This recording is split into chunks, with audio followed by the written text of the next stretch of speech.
Alhamdulillah binikmatihi tatimus sholihat wa fi fadlihi tanzilur rahmat wa bi afwahihi turfa'ud darajat nahmaduhu wa nasta'inuhu wa nastaghfiruh wa nusalli wa nusallimu ala sayyidina Muhammadin wa ala alihi wa sahbihi ajmain.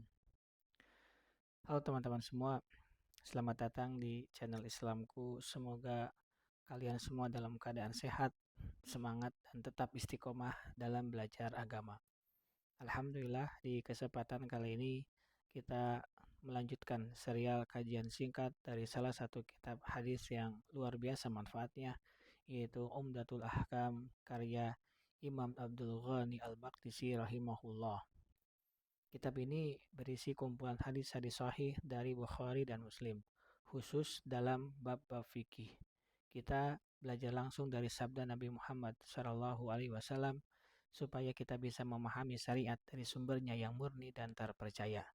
Semoga kajian ini membawa manfaat, menambah ilmu, dan menjadi jalan kita semua untuk lebih dekat dengan Allah Subhanahu wa Ta'ala. Hadis yang ke-17 dalam kitab Toharah, bab siwak. An Abi Hurairah radhiyallahu anhu, dari Abu Hurairah, semoga Allah meridhoinya, anin Nabi sallallahu alaihi wasallam qol, dari Rasulullah sallallahu alaihi wasallam beliau bersabda, laula an asyqa ala ummati, seandainya aku tidak khawatir akan menyulitkan, memberatkan umatku, la amartuhum bisiwaki, pastilah aku akan perintahkan kepada mereka untuk bersiwak inda kulli sholatin, di setiap kali hendak sholat. Yang namanya siwak itu berasal dari berbagai jenis. Ada siwak dari pohon arak, ada yang berasal dari pohon zaitun, atau ada juga siwak itu berasal dari tandan kurma. Namun yang paling bagus adalah yang berasal dari batang pohon arak.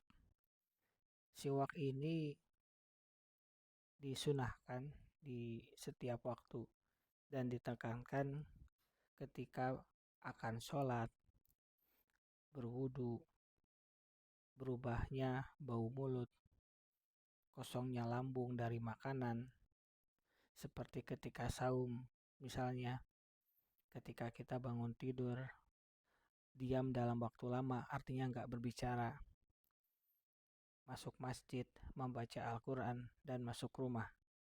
Karena siwak ini di zaman sekarang hampir dipersamakan dengan sikat gigi, yang fungsinya diantaranya membersihkan gigi, memberikan kesegaran dalam nafas atau merubah bau nafas, dan untuk kesehatan gigi. Dalam hadis ini kita melihat salah satu sifat Rasulullah SAW, yang mana beliau ini adalah orang yang lemah lembut dan penyayang terhadap orang-orang beriman. Sebagaimana firman Allah Subhanahu wa Ta'ala, A'udzubillahi minasyaitonirrajim, bil mu'minina raufur rahim, penyantun dan penyayang terhadap orang-orang yang beriman. Sehingga beliau tidak tega untuk mewajibkan bersiwak di setiap akan melaksanakan sholat. Dalam hadis ini juga terdapat penjelasan tentang kaidah dalam usul fikih yang berbunyi al-aslu bil amri al-wujub. Hukum asal pada perintah itu adalah kewajiban. Sehingga perintah dalam bersiwak ini sebenarnya wajib. Kenapa? Karena inilah perintah yang Rasulullah SAW kepada kita. Namun ketika kita ada kesulitan, ketika kita ada kesusahan, maka itulah yang menghalanginya sehingga hukum bersiwak menjadi berubah, yaitu perkara yang dianjurkan. namun pahalanya adalah pahala perkara-perkara yang termasuk wajib. Hadis yang ke-18, An Hudzaifah bin Yaman radhiyallahu anhuma qala, dari Hudzaifah bin Al-Yaman, semoga Allah meridhoi keduanya, dia berkata, kana Rasulullah sallallahu alaihi wasallam idza qama minal lail yasubmu fahu bisiwak. Apabila Rasulullah sallallahu alaihi wasallam bangun dari tidur malam, beliau menggosok atau membersihkan mulutnya dengan siwak. Hadis ini menjelaskan kepada kita kapan kita disunahkan untuk bersiwak. Dalam hadis ini sangat jelas menjelaskan kepada kita bahwa anjuran bersiwak itu pada saat bangun dari tidur malam, dan juga semakna dengannya ketika kita bangun dari tidur siang, karena tujuannya bersiwak itu adalah untuk membersihkan mulut dari bau aroma tak sedap yang naik ke mulut pada saat tidur. Siwak ini dilakukan pada gigi, khususnya gusi gigi, dan juga siwak ini digunakan untuk bagian lidah kita. Caranya adalah siwak itu dipegang dengan tangan kiri, dimulai dengan bagian yang kanan dari bagian mulutnya, sebagaimana hadis sebelumnya bahwa Rasulullah Shallallahu Alaihi Wasallam lebih suka untuk mendahulukan segala sesuatunya di bagian kanan.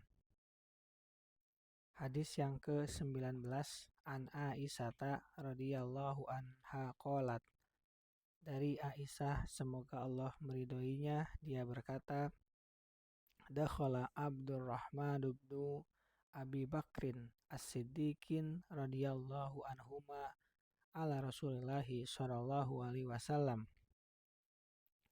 Abdurrahman bin Abu Bakar Asy-Siddiq radhiyallahu anhuma datang kepada Rasulullah sallallahu alaihi wasallam. Wa ana musnidatuhu ila sadri. Ketika itu aku sedang menyandarkan beliau ke dadaku. Wa ma Abdirrahmani siwakun ratbun yastannu bihi fa'abadahu Rasulullah sallallahu alaihi wasallam basarah. Abdurrahman membawa sebatang siwak basah yang dia gunakan untuk menggosok giginya. Maka Rasulullah sallallahu alaihi wasallam mengarahkan pandangan matanya kepada siwak itu. Fa akhadtu siwaki faqadamtuhu fatayabtuhu summa dafa'tuhu ila Rasulillahi sallallahu alaihi wasallam fastanna bihi fama ra'aitu Rasulullahi sallallahu alaihi wasallam astana istinanan ahsana min. Maka aku pun mengambil siwak itu dan mengunyahnya agar menjadi lembut. Lalu aku membuatnya menjadi tampak bagus. Kemudian aku memberikannya kepada Rasulullah Shallallahu Alaihi Wasallam. Maka beliau pun menggosok giginya dengan siwak itu, dan aku tidak melihat Rasulullah Shallallahu Alaihi Wasallam menggosok giginya dengan cara yang lebih baik daripada itu.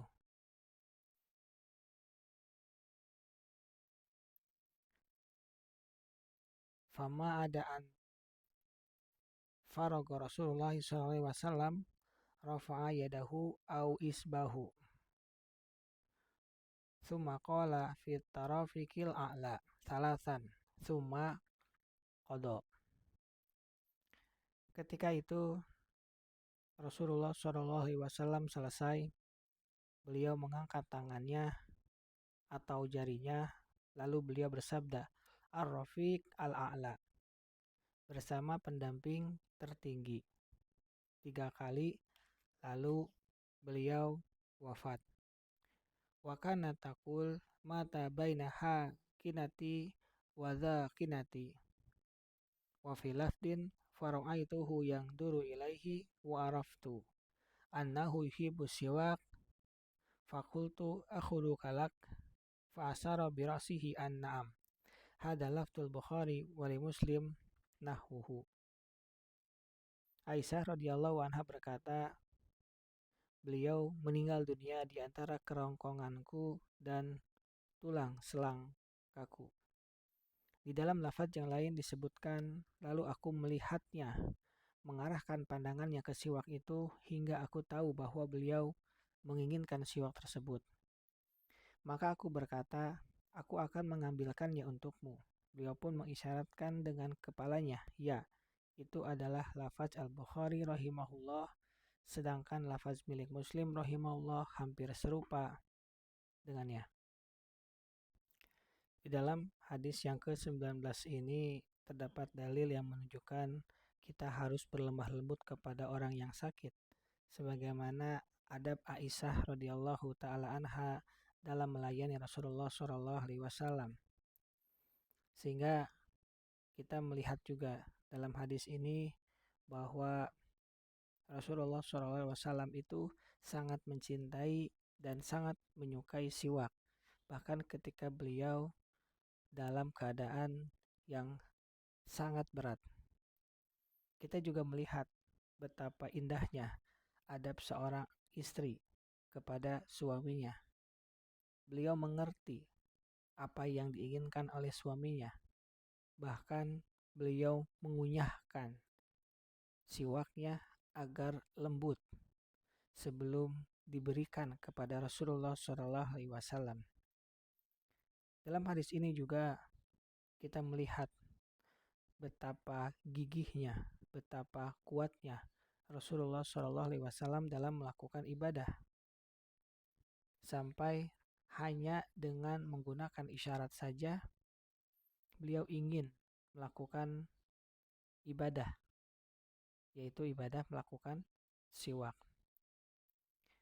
Kemudian dalam hadis ini juga terdapat penjelasan tentang kesempurnaan cinta Rasulullah SAW kepada istrinya Aisyah radhiyallahu taala anha, sehingga Aisyah mengatakan bahwa Rasul itu wafat di antara kerongkonganku dan tulang selangkaku. Sehingga betapa cintanya Rasul kepada Aisyah ketika beliau meninggal dunia berada di posisi yang paling dekat dengan istrinya tersebut. Hadis yang ke-20, An Abi Musa al-As'ari radhiyallahu anhu qala, dari Abu Musa al-Ansari, semoga Allah meridhoinya, dia berkata, ataitu Rasulullah sallallahu alaihi wasallam wa huwa yastaku bisiwakin ratbin. Aku pernah mendatangi Rasulullah sallallahu alaihi wasallam dan ketika itu beliau sedang bersiwak dengan siwak yang basah. Qala, Abu Musa berkata, wa tarafuka siwaki ala lisani wa huwa yaqul wasiwaku fi ka'annahu yatahawwa. Dan ujung siwak itu berada di lidahnya dan beliau mengucapkan we. Dan siwak itu masih berada di mulutnya seakan-akan beliau mau muntah. Hadis ini hadis yang terakhir dalam bab siwak menyebutkan berita lain yang diwartakan oleh sahabat Abu Musa yang mendapati Rasulullah SAW sedang bersiwak. Ini menunjukkan bahwa siwak itu disaksikan oleh banyak orang, oleh istrinya, oleh Abu Hurairah, dan sekarang oleh Abu Musa al-Ansari. Abu Musa al-Ansari memberikan tambahan, selain betapa seringnya Rasulullah SAW bersiwak, beliau juga menjelaskan tata caranya, yang mana tata caranya siwaknya itu pertama adalah siwak yang basah. Kemudian ujung siwak berada di lidahnya Artinya siwak juga digunakan bukan hanya membersihkan gigi, tetapi juga membersihkan lidah. Bahkan Rasulullah SAW terdengar suara wek-wek, itu yang artinya membersihkan sampai ke pangkal lidahnya. Lidahnya dibersihkan. Maka kita tahu bahwa siwak itu dengan hadis ini digunakan juga untuk membersihkan lidah. Sehingga ketika bersiwak, bau mulut itu akan menjadi hilang dan berganti menjadi bersih dan juga wangi. Demikian pembahasan bab siwak kitab Toharoh. Jangan lupa untuk mengerjakan soal latihannya. Subhanaka Allahumma wa bihamdika asyhadu an la ilaha illa anta astaghfiruka wa atubu ilaik. Assalamualaikum warahmatullahi wabarakatuh.